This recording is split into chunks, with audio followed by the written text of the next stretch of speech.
Hello বন্ধুরা, সুপর্ণার রান্নাঘরে সকলকে চৈত্র সংক্রান্তি সামনে আগত চৈত্র সংক্রান্তির জন্য অনেক শুভেচ্ছা। আপনারা দেখতে থাকুন, আমি কথা বলতে থাকছি।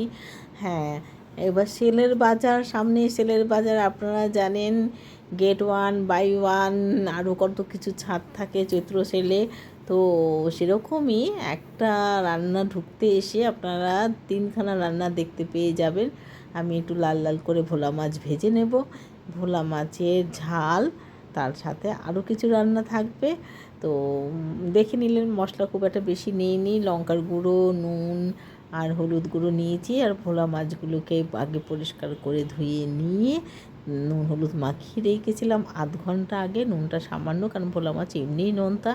আচ্ছা, সর্ষের তেলে রান্নাটা হবে। সর্ষের তেলে মাছগুলোকে আমি 3বারে ভেজে নিয়েছি। প্রথমবার দিয়েছিলাম 4টে, এখন 3টে করে ভেজে নেব। আচ্ছা, ভোলা মাছ, এরকম সাইজের ভোলা মাছ খেতে সত্যিই সুস্বাদু হয়।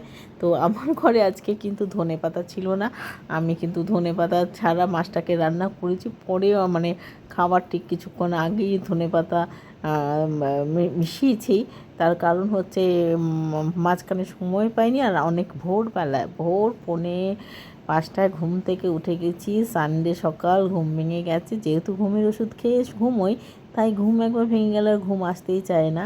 তো চারিপাশে যখন বাম্পার সেল, আরও কী আছে, সেলের একটা বাজার কিন্তু চৈত্র মাসে বরাবর ছোটোবেলা থেকেই শুনে আসি, এখনও শুনছি, আজীবনই মনে থাকবে ব্যাপারটা। কবে শুরু হয়ে গেছিলো আমি জানি না আসলে।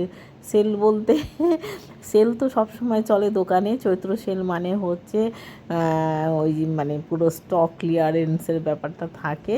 তো সেই ব্যাপারে সেটা মজা। হ্যাঁ, একটু মজা তো হয়। আমরা বাঙালিরা, অন্যরা কারা কী করে আমি জানি না, সবাই বোধহয় ক্রেতারা বা খুব খুশি হয় যদি একটুখানি ছাড় পাওয়া যায়। হ্যাঁ, মানে দরাদরি করে।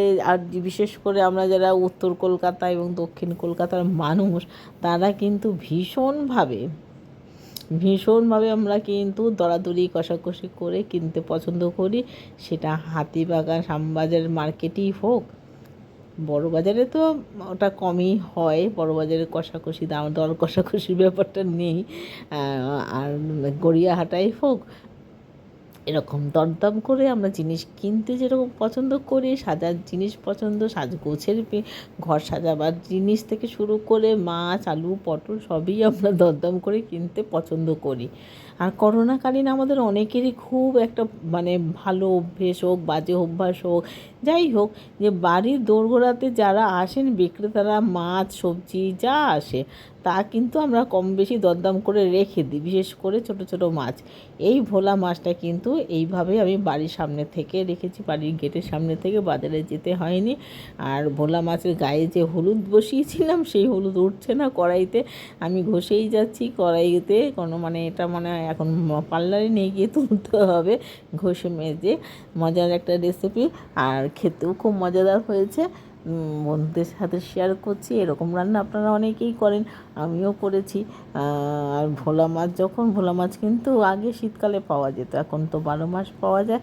আর ভোলা মাছের একটা নিজস্বতা আছে যে অনেক কিছুভাবে রান্না করা যায়। যেরকমভাবে আমরা ইলিশ কাতলাকে অনেক রকমভাবে রান্না করতে পারি, সেরকম ভোলা মাছকেও কিন্তু, বা চিংড়ি মাছকেও অনেক রকমভাবে ব্যবহার করতে পারি, সেরকম ভোলা মাছকেও কিন্তু অনেক রকমভাবে রান্না করা যায়।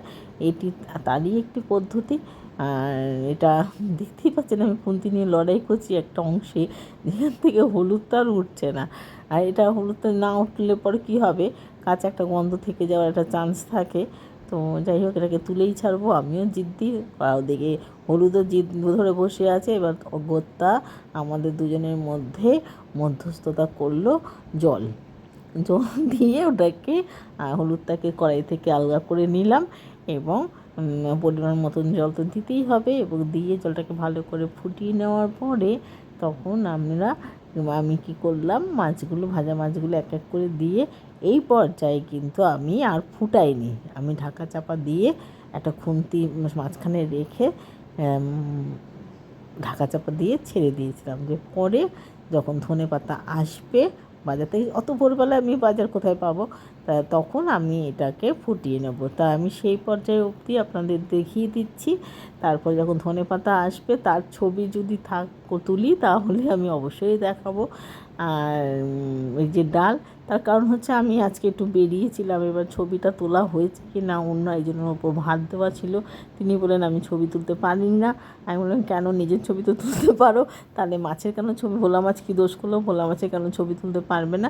তো যাই হোক, সবসময় তো কথা শোনে না, মাঝে মাঝে শোনে, মাঝে মাঝে শোনে না। এখন আমাকে এখন রান্নাঘরে গিয়ে দেখতে হবে যে ছবিটা তোলা আছে কি না।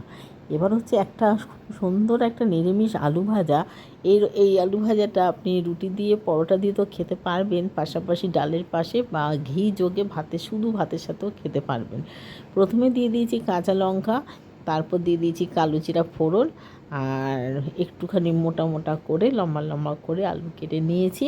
আর হলুদ তো দিতেই হবে একটু, আর স্বাদ মতন নুন দিয়ে, নুন কিন্তু এক গাদা নয়, কারণ এটা ভাজাই হবে, এটার মধ্যে কোনো জল টল যাবে না, তেলের মধ্যেই ভাজা হবে। আর লঙ্কাটা দিলে পর লঙ্কার একটা ফ্লেভার এটাকে বাড়তি যোগ করবে। তো সেইভাবেই এটা করে নিচ্ছি, দেখা যাক কী হয়, কী পর্যায়ে আসে। আমি সেটা দেখার জন্য আমি এটার মধ্যে অবশ্যই ঢাকা চাপা দেবো, কেননা এই যে আলুর নিজস্ব একটা জল আছে সেটাকে তো বের করে দিতে হবে, তা মজে একটু নরমও হবে, পাশাপাশি একটু মিশে যাবে। এবার এই আলু ভাজাটাকে আরেকটু অন্যরকম করার জন্য আমি কী অ্যাড করছি সেটাও দেখাবো, তার জন্য একটু ধৈর্য ধরুন। আর কেমন আছেন, যারা নতুন বন্ধু তারা লাইক কমেন্ট সাবস্ক্রাইব এখন যারা করেননি করে দেবেন, তাহলে আমার ভালো লাগবে, এবং আমিও অনেক অনেক ভালোবাসা আপনাদের দিয়ে আসবো, আর আপনারাও পাশে থাকবেন, আমিও পাশে থাকবো। এই যে ক্যাপসিকাম দিয়ে দিলাম, এটা একটা নতুন সংযোজন। মানে আমরা তো রান্না করি যেমন লেখাপড়া করতে করতে, যেরকম একটা নিয়মে অঙ্ক করতে করতে যেমন অন্য নিয়মে করা যায় কিনা আমরা ভাবি, সেরকমভাবে কোনো একটা রান্নাকে অন্যরকমভাবে করা যায় কিনা আমরা ভাবি। সেই ক্যাপসিকামটা দিয়ে দিলাম, দেওয়ার পরে দেখলাম সত্যি সত্যি এটার স্বাদ কিন্তু অনেক গুণ বেড়ে গেল। প্রথমে এটাকে সকালবেলা রুটি দিয়ে খাওয়া হলো, তারপর কিছুটা অংশ রেখে দেওয়া হলো ডালের পাশে ভাত দিয়ে খাওয়ার জন্য। তো আমি তো দুপুরে ভাত খাইনি, আমি ছিলাম না, আমার একটা নেমন্তন্ন ছিল, দেখা যাক কী হয়। রাত্রিবেলায় যদি খাই তবে কেমন লাগবে সেটা বোঝা যাবে। আর পুজোর সেলে যে পুজো না সরি চৈত্র সেলে কি আপনারা কেনাকাটা করলেন কিছু? আমি কিন্তু কিছু কিনিনি। টাটা, বাই বাই, অনেক অনেক ধন্যবাদ।